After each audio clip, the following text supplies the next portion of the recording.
頭先咧，我哋未開始呢一個記者會之前咧，天怡啊，我哋都俾一啲問卷咧，就係我哋咁多位歌手咧去填寫嘅喎。好忙啊，今日啲歌手。好忙㗎，係啊。好，睇下問題係咩先？歌手係阿 Fred 鄭俊弘。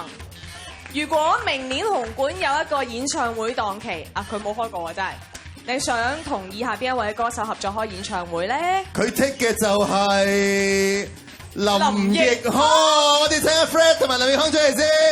我想問係咪因為兩個都係即係叫做 from Canada？係咯，同鄉啊嘛。同鄉係啱 key 啊，係咪？啱 key 啊，同埋佢寫啲歌咁好聽，佢彈琴，咁我可以彈吉他，同埋打功夫，跟住夾隊 band 又可以打功夫嘅。係咯，我見到你功夫好勁喎真係。多謝多謝。係吧？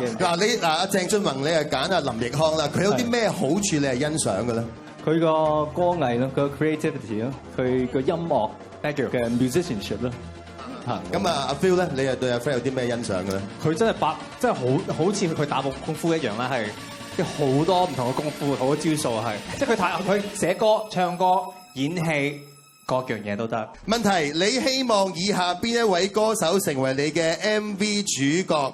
咁樣咧，呢個歌手寫嘅咧就係 JW， 佢揀嘅咧就係鄭欣宜。